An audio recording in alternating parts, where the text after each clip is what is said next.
Hi mga katropa!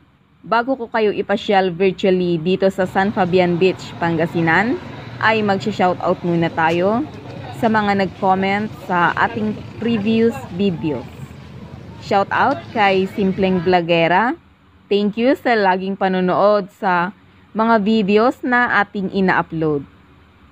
Shoutout din kay Michael Flores, new subscriber from Vizcaya. Kapwa ko Vizcayano. Shout out sa iyo kapatid na Kenneth Batyansila. Shout out sa may-ari ng YouTube channel na Bulaig TV. Shout out din sa iyo kapatid na siyang nagmamay-ari ng YouTube channel na Tropang Quality. Shout out kay kapatid na Mariel MB. Shout out sa ating new subscriber from Cebu na siyang nagmamay-ari ng YouTube channel na Beast One TV. Hello po sa mga taga Cebu. Shout out kay kapatid na Daisy Organiza. Shout out din kay C-Dubs Vlog at shout out sa iyo Silent P Gaming.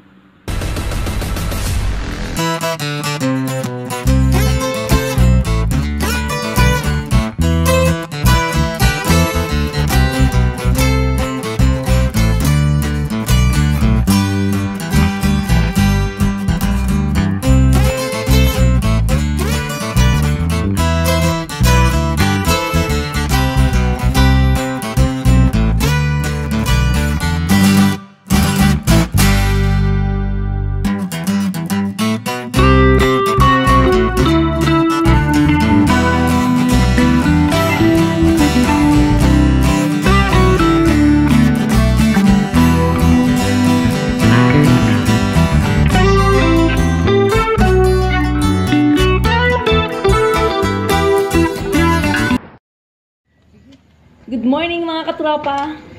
It's 4 o'clock in the morning. Andito tayo ngayon sa Aritao Central Terminal, Banganan, Aritao, Nueva Vizcaya. Hi! And we are getting ready for our travel to San Fabian, Pangasinan. So, let's go! Pagkatapos ng mahaba-habang biyahe mula Nueva Vizcaya ay nakarating din kami dito sa San Fabian, Pangasinan.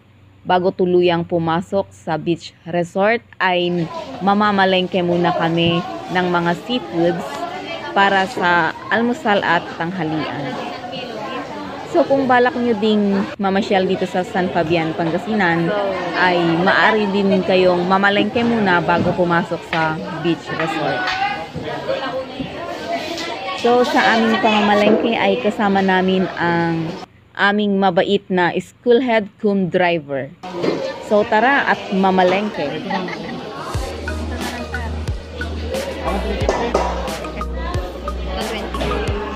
Sir Adi Shrimp. Marami tayo.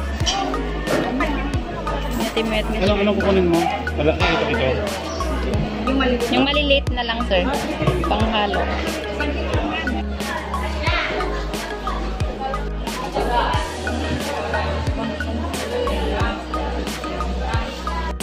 Pagkatapos ng mabilisang pamamalengke, ay nagpatuloy kami sa aming paglalakbay at ilang minuto lang nakarating din kami sa wakas.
ng Kanabuan National High School family or Tropang Kanabuan ay ang The Royal Crown Beach Resort dito sa Barangay Magliba, San Fabian, Pangasinan. Dito sa The Royal Crown Beach Resort ay maaari kayong mag-rent ng cottage. Pwede ding magluto na dito. Meron tayong mga salbabida na pwedeng i-hire. Available din ang banana boat for banana boating, 100 pesos per head for 10 minutes or 2 rounds to experience the wave of San Fabian Beach. Ngayon, kung gusto nyo namang mamasyal sa mangrove forest or mangrove island, ay magbabayad po tayo ng 150 pesos per head, which is sulit na sulit naman kapag nakarating kayo sa mangrove area or mangrove forest. Ang mangrove adventure po ng Tropang Kanabuan ay mai-upload po sa next video ng YouTube channel na ito.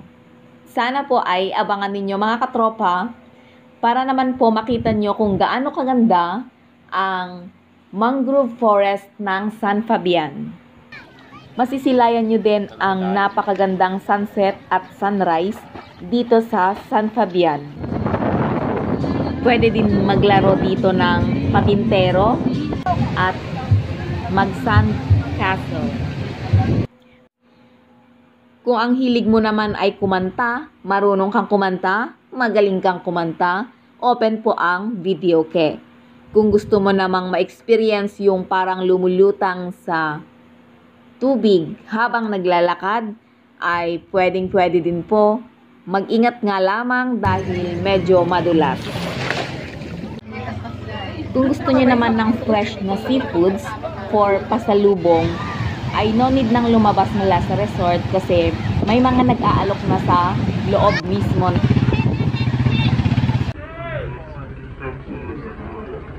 Anyway, habang hindi pa lumulubog ang araw, tara, maglakad-lakad muna tayo sa tabing dagat.